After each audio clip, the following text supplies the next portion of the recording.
bela beliau. Itu kan? Kehidupan dunia ini sebentar saudaraku. Sebentar kehidupan dunia ini. Sampai kapan? Demi Allah saudaraku. Kita ini membutuhkan sekarang, laki-laki di sini yang hadir, yang mendengarkan suara saya dan ini mengikuti ceramah kita. Kita membutuhkan sekarang orang-orang mukmin yang imannya iman baja, bukan iman kerupuk. Yang kita butuh ini sekarang ikhwas sekalian dan akhwat di belakang sana yang mendengarkan saya dan mendengarkan ceramah ini. Kita butuh iman-iman baja yang kalau malam bangun dari ranjang lawan syaitan untuk sholat tahajud, bukan tidur terus menerus. Kita membutuhkan iman baja ikhwas sekalian dan akhwat sekalian yang pada saat azan ke masjid, sholat, apapun tantangannya. Pada saat musibah datang bersabar mereka. Pada saat jihad dikumandangkan mereka berjihad di jalan Allah Subhanahu wa taala. Memang hidupnya untuk Allah Subhanahu wa taala. Kita butuh iman yang seperti ini. Ya memang baja apa yang Allah perintahkan, apapun tintangannya, halangannya kita lakukan. Enggak peduli dengan dunia ini, apapun orang mau katakan. Akhwat kita di belakang sana, kami butuh sebagai laki-laki seorang ibu seperti Nusaybah binti Ka'ab, sahabiat yang luar biasa. Pada saat jihad dikumandangkan, Nusaybah binti Ka'ab membangunkan suaminya tengah malam mengatakan, wahai suamiku besok jihad, ikutlah. Dibangunkan anak laki-lakinya 5 orang, semua dikatakan anak-anakku bangunlah, besok jihad, ibu pun akan ikut. Semuanya satu keluarga pergi jihad. Ini yang namanya mukminah, imannya baja. Bukan suaminya mau bangun sholat malam, sebentar mas, jangan bangun dulu. Malah kempes, dikempesin. Suaminya mau poligami, jangan, saya cemburu. Hukum Allah Subhanahu wa taala. Kita butuh wanita mukminah seperti Aisyah radhiyallahu anha. Waktu Nabi SAW menikah dengan Zainab, disambut oleh Aisyah dengan senyum karena dia tahu ini hukum Allah, gitu kan?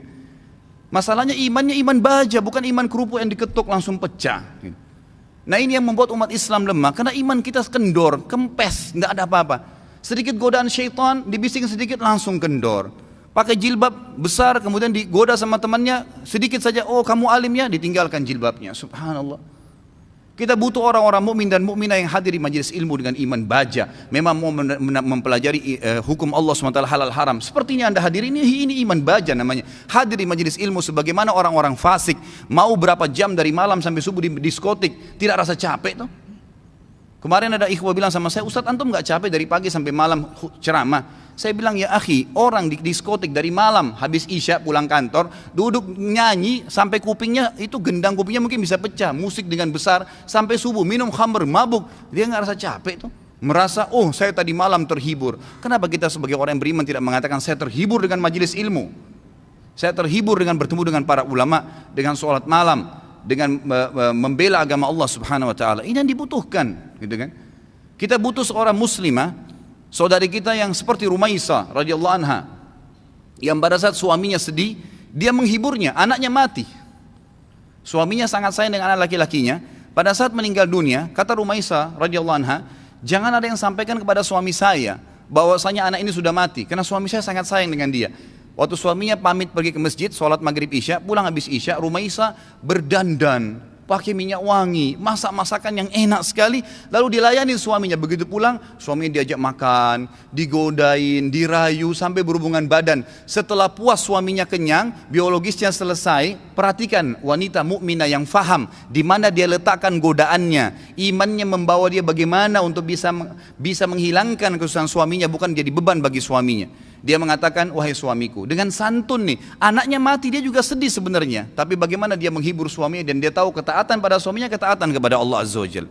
Apa yang dia bilang? Wahai suamiku, bagaimana pendapat anda kalau seandainya tetangga pernah pinjamin sesuatu, lalu saja tetangga memintanya, pemiliknya minta benda itu, apakah kita akan mengembalikan? Kata suaminya, tentu saja, itu hak orang. Kata Rumaisah dengan tenang, dengan sangat luar biasa kasih sayang sama suaminya, dia mengatakan, wahai suamiku, kalau begitu berharaplah pahala dari Allah, karena ya, Allah SWT yang menitipkan anak kita telah mengambilnya. Suaminya langsung marah, mengatakan, kenapa kau tidak cerita dengan saya, wahai Rumaisah? Kau membiarkan saya memakan makanan, menikmatin tubuhmu, lalu kemudian kau memberitahukan setelah itu bahwasanya anak kita mati, gitu kan? Dengan sangat tenang. Lalu kata Rumaisah, itulah yang saya ingin lakukan untuk menghiburmu. Lalu kata suaminya, saya akan laporkan kepada Nabi SAW. Suaminya bagi Nabi SAW malam itu berkata, ya Rasulullah, begini yang terjadi. Nabi SAW senyum, ya, lalu berkata, apakah kalian berhubungan malam itu? Kata keduanya, iya ya Rasulullah. Kata Nabi SAW, semoga Allah berkahi, betul hamil dari gara hubungan malam itu. Dan tahun depannya lahir seorang anak mujahid dari kalangan sahabat yang hanya besar mati syahid di jalan Allah Subhanahu Wa Taala. Ini yang kita butuhkan, orang-orang yang punya iman, ikhwas sekalian.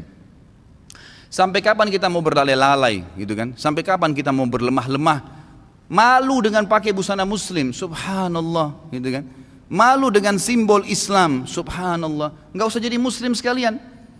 Saya berapa kali nasihati ikhwan dan akhwat saya, kalau ada yang bertanya, Ustaz, ada satu tetangga saya, ada saudara saya murtad, bagaimana saran Anda? Saya bilang tinggalin dia. Islam enggak butuh dengan orang murtad, biarin dia murtad, masuk neraka sendiri. Kenapa kita harus bingung dengan satu orang murtad dan kita tinggalkan orang-orang tetangga kita muslim yang butuh bantuan makan, yang kalau diajak ke masjid mau sholat, itu yang kita dakwahin. Orang yang tidak mau iman tinggalin aja, gak usah diikutin gitu kan. Ngapain kita berjalan di belakangnya merayu dia untuk supaya dia kembali ke dalam Islam? Gak usah. Doain mungkin, mendakwahin boleh, tapi gak usah kita sedih, ya kan gitu. Jadi kita harus menletakkan semua pada tempatnya masing-masing. Kita butuh figur Abu Bakar yang semua tegak dengan keyakinannya. Figur Umar yang memang syaitan lari dari dia. Tahu kenapa ikhwas sekalian syaitan lari dari Umar? Karena Umar betul-betul yakin semua yang Allah perintahkan benar, yang dilarang itu salah, ditinggalkan. Dan Umar bin Khattab semuanya dengan tegar, dengan iman baja yang dia lakukan. Malam bangun sholat, tidak ada ceritanya syaitan mau godain ditepis sama dia, nggak ada. Syaitan hanya habis akal. Bagaimana caranya goda orang seperti ini? Nggak bisa. Gitu kan? Karena dia betul-betul memang itu tinggal ditinggalin. Dan itu hanya dengan iman, ikhwas sekalian. Ini hanya dengan iman. Sampai kapan kita mau terus-menerus membiarkan iman kita sehari begini dan sehari begitu? Sampai kapan antum mau mengatakan, dan perempuan di antun di belakang mengatakan, sampai kapan kita mau mengatakan, oh iya nanti, oh iya ya, sampai kapan oh iya ya ini? Sampai malaikat maut mencabut roh kita baru kemudian kita mau sadar? Subhanallah. Majelis ilmu seperti ini tujuan utama mengubah menjadi orang yang lebih baik. Kalau antum datang di sini dan tidak bisa mengubah, antum bisa rajin sholat malam, antum rajin menjaga hukum-hukum Allah SWT, meninggalkan yang haram, menikmati yang halal.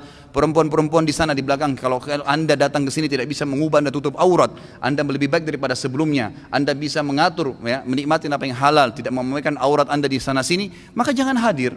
Karena majelis ilmu tujuannya untuk itu.